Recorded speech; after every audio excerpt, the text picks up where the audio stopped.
This week at the Kayak Fishing Show, we're at Slippery Winds Lodge. We're going out to Yoke Lake, and we're targeting big lake trout, muskie, and monster pike. There's all kinds of fish in this lake. The guys have been doing really well all week, and we're gonna go get them. This week on the Kayak Fishing Show, Jim Sammons is hanging out with Canadian kayak angler Dan Joseph. They've been up north at Slippery Winds Wilderness Resort for a few days now, and in that short time they've already had their fill of walleye and pike.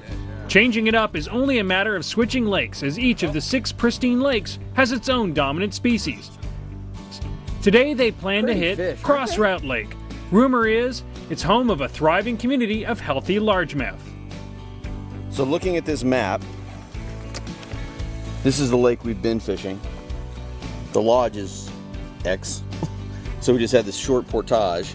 So just carry the kayaks over there a couple hundred yards and we're in another lake. I mean, look at all this water around here, man. It's amazing the amount of water around here. It's about the same as the land almost. Yeah.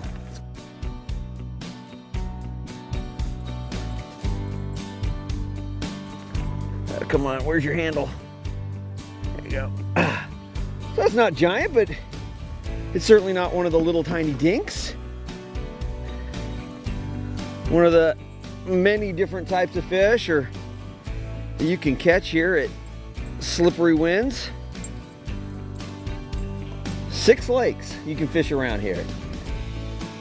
Bass, largemouth, smallmouth, pike, muskie, walleye, and lake trout. You have a shot at catching all of those on the 6 lakes you can head to. It's really a perfect kayakers fishing destination because you can get to all the lakes really easily. None of the lakes are real huge. To get to a couple of lakes, you have a real short portage, 5-minute carry of the kayaks, and you just have a shot of, big fish lakes. This one is, they said, is a numbers lake, which it is certainly proven to be, because we have caught pike after pike and bass, and there's a missed one. I mean, just so many fish here. Stay tuned as Jim and Dan find out what a healthy population of largemouth really means. Woohoo! Ocean Kayak's Kayak Fishing Show is brought to you in part by Ocean Kayak, makers of the Trident and Ultra series of fishing kayaks, and the Torque, which features a removable Minn Kota motor. Check them out at oceankayak.com.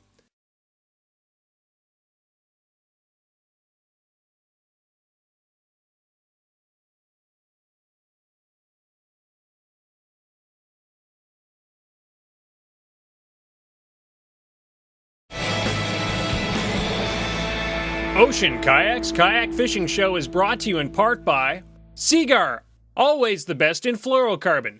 Now introducing 2 new world-class products, Kanzen Braid and Senshi monofilament lines. Check out all Seaguar's fishing line options at seaguar.com. This week, Jim is hanging out with his friend Dan Joseph at Slippery Winds Wilderness Lodge.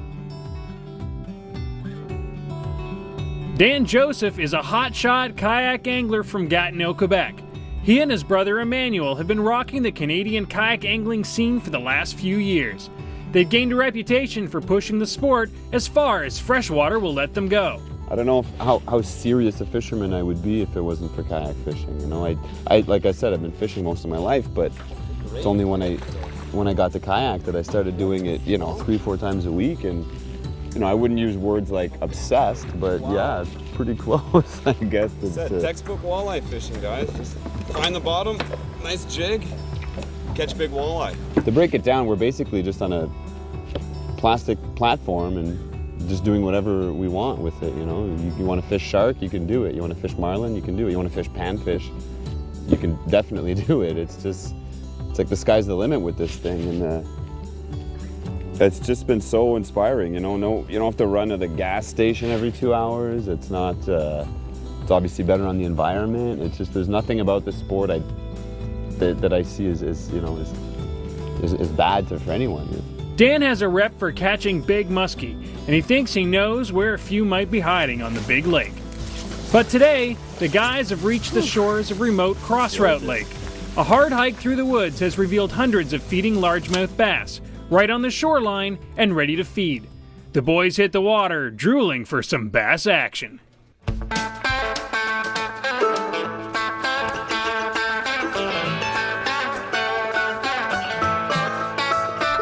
we go. Here's that. Little bass. This morning we've made a bit of a trek out to Crossroute Lake. It's a bit of a portage. If you want to fish this lake, you got to work for it because it was a bit of a haul getting the kayak over here. Yeah. Oh, I know you're trying to act big, but you're not. Supposedly there's good pike fishing on this one and also good largemouth. So we have a whole lake to explore all to ourselves. So it was worth the 20 minutes of dragging the kayak through the scrub to get here.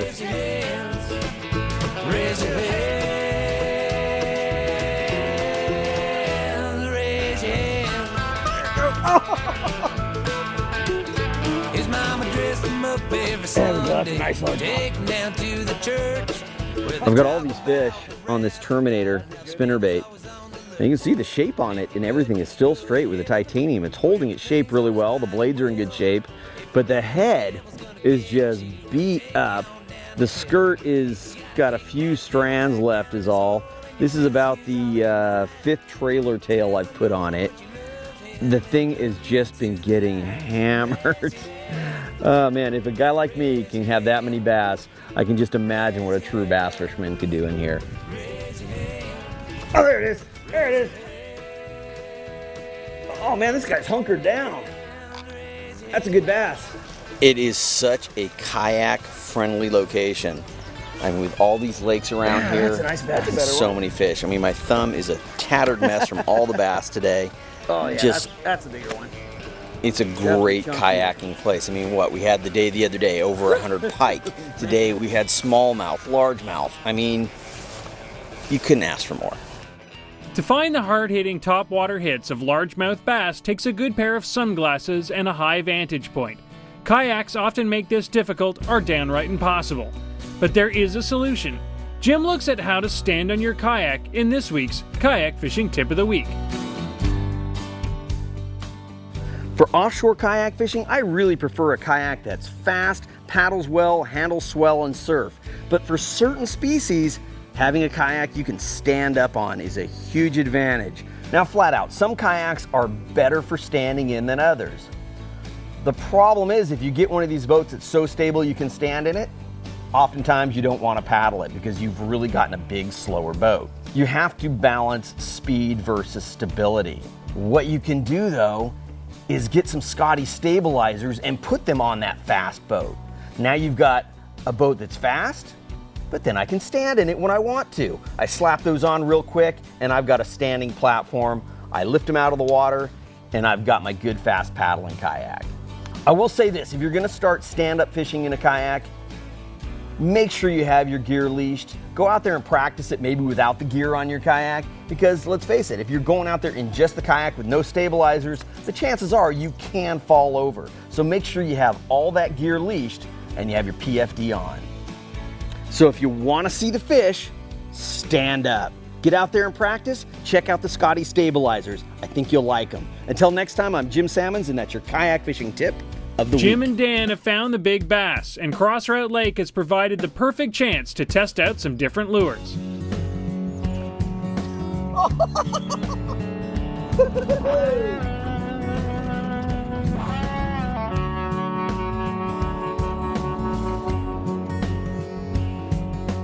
Looks like a pretty good hook set there right in the corner of the mouth. Oh yeah, check that one out. That's a good smallmouth.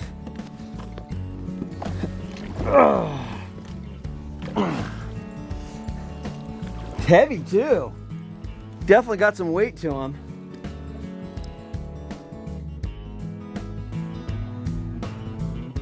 There we go. Swam right away. Got on the little frog. So this is the frog I've been fishing. Made by Ken Dauber. He has several series of these.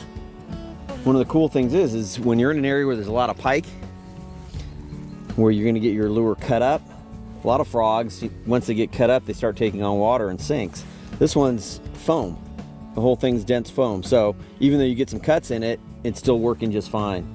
And these legs have the just most realistic kicking action. You can see when I just pull that through, get the hook up in front. Oh, wow. Nice bass. That's a beauty. Oh yeah. Right on the corner of the mouth. Oh yeah. Now if you look around me here, you can see that we're fishing in and amongst all these reeds, a lot of rocks, a lot of structure. So having good abrasion resistance on your line is really important. We're fishing straight braid, so it'll cut right through that. If you hook into a fish, it's gonna pull it through and cut it. Just swimming along right underneath me. There he goes, there he goes. Got him. Nice. Oh, I've got him taken, there we go. That was awesome. While we were up at Slippery Winds, we were having days where we were targeting bass and pike. So I had a really versatile setup. What I like to use is a low profile reel like this Akuma Cedros on an Akuma EVX graphite rod. This is a fast taper rod, fast action. I could really set the hook. On the reel, I've got Seaguar Kansan braid and I've got 20-pound test on there. That's gonna cut through the weeds that we were tossing into the whole time. On top of that, I'm gonna use a leader of 12-pound Seaguar fluorocarbon. But down near the hook, especially if the pike were around and you were really getting on the pike, we went with these Terminator titanium leaders. These are gonna keep the fish on and not let those big pike break you off. Down to the business end, we were throwing all kinds of stuff. One of my favorites was the topwater for the bass and even the pike was these Captain Ken's Designer frogs. These things have action like you've never seen. Another good setup was to throw a spinnerbait, and this is also a Terminator titanium spinnerbait. These things took a pounding and just kept catching fish. This is a really nice setup. If you're up in those lakes targeting bass and pike, check them out. A long day is over, and it's time to head back to Slippery Winds Wilderness Lodge for a hearty meal and a good night's rest. Slippery Winds is a remote, rustic lodge located a half-hour float plane ride from Fort Frances on the Canadian-American border. Boasting 6 fish-filled lakes, top-notch guides, and even a fleet of their own ocean kayak 13s, Slippery Winds is truly a dream to the avid freshwater kayak angler. We've got 5 cabins here, usually have a maximum occupancy of about 16 people. A lot of people like to go for the walleye, of course, and we've had a lot of fly casters in who like to go for the smallmouth and the largemouth. Of course, the northerns are always there to keep people busy, but we've got pretty much the full gamut. If it's a sport fish from the area, we've got it in our area right here. In a week, a guest at the lodge can get their fill on massive walleye, voracious pike, hardy lake trout, topwater largemouth bass, and even have a chance at a massive muskie. I'm saying we've had an incredible trip to Slippery Winds. You ever get the chance to come here, man, you gotta give it a go. I mean, we caught well over 100 largemouth bass today. It is such a kayak-friendly location. I mean, with all these lakes around here and so many fish, you couldn't ask for more. What a great location. When we come back, Dan drops the light tackle in favor of a big muskie lure as he starts his search for his favorite big game fish. Oh yeah! This week, Jim and avid kayak angler Dan Joseph are on the hunt for the huge variety of fish found in northern Canada at Slippery Winds Lodge. The week is almost over, and they've yet to hook up with 2 of the 5 species available on the 6 lakes surrounding the lodge. So the guys are going to rig up for lake trout and muskie. Worst comes to worst, they'll at least find more massive walleye. Oh darn. Well, we're hoping for some pike or muskie. We've seen a few splashing around, so I want to have a wire leader. So I brought some of this not too kinky, it's basically tieable wire. So it's pretty easy to work with. It has a certain amount of stretch to it, and I've used it in the past, and I've been really happy with the performance because it didn't get nicked up or after a full day of fishing, it never had a nick or a cut or anything in it. And it's fairly easy to tie.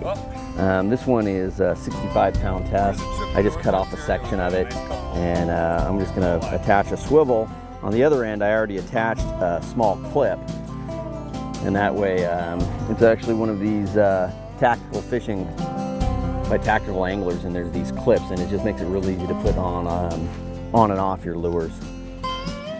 Figure eights, very important. Often we're so concerned on how far we can cast and getting a fish right at the end of a point on the first third of our cast, but a lot of times it'll happen right beside the boat. I always like to do a little figure eight. Now, some people say only do a figure eight if you see a follow. Well, I see sometimes you don't see the follows, or sometimes maybe you're not paying attention. I always like to, even if there isn't any fish following, just do a nice little figure eight. Always keep your lure moving. Try not to pause it too much. If you do, just especially if you're using blades like bucktails, make sure the blades are constantly spinning. Dan has cast his massive muskie lure for hours in vain, to no avail. The last day of the trip comes to an end, and Dan takes one more cast at the setting sun. Muskie, bud.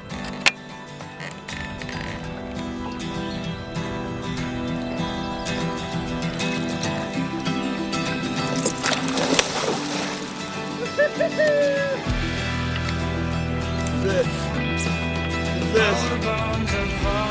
So heavy, man. I might need that boga, Jim. I'm using this Rapala fish handler. And this fish is it! Oh, nah. Another epic trip comes to a close, and with almost predictable results, Dan hooks a monster muskie on his last cast. It's a little off balance right now. That's an equilibrium back. That is a beautiful fish. Nice. Now it's been out of the water a bit, so I don't think we're gonna bother with taking a measurement. I know we all like to do that, but right now this fish is stressed. It's got a bit of red on the back fins. Oh, it's got some life though. You can see. There can be anything from small to, like you said, that's almost a fish of a lifetime for some people. It could be considered a fish of a lifetime, and it's all right here at the Slippery Winds Wilderness Lodge. It's great. I just think it's good measure to let the guy go. There you go. Yeah, that was well worth it, boys. Never give up. We were swearing, cursing about not catching any fish. The moon just got out, the sun's setting, right on a perfect textbook muskie spot, and he just smoked my bucktail. In most kayaks, standing up, I feel pretty stable, but actually catching fish can be a little bit sketchy, particularly when using better paddling kayaks. You would generally need to choose between a kayak you can stand on or a kayak that paddles well. This is no longer the case with Scotty's stabilizers. Add them to even the tippiest kayaks and you have a stable standing platform. With Scotty's new locking brackets, installation is quick and easy, and removal and reposition of the pontoons is just the quick push of a button. The 30-inch long by 8-inch diameter pontoons are manufactured from heavy-duty, puncture and tear resistant PVC outer shell material, so even a hook isn't going to stick in them. Each 28-inch anodized aluminum support arm includes a gear and post system at either end that allows you to make subtle adjustments to properly fit your stabilizer system to virtually any watercraft. You can see the stabilizers as well as all of the other great Scotty products at scottypaddlesports.com. Now it's time to hit the bush plane back to Fort Frances as we say goodbye to Slippery Winds. But Jim knows that he'll someday have to come back for another chance at his own monster muskie. The adventure is hardly over. Next week, Jim is heading back to where it all began, Baja, Mexico. He's hooking up with a team of pro anglers to take a swing at his favorite fish to catch from a kayak, the infamous striped marlin and hard-fighting roosterfish. Hotel Punta Colorado never lets you down. Woohoo!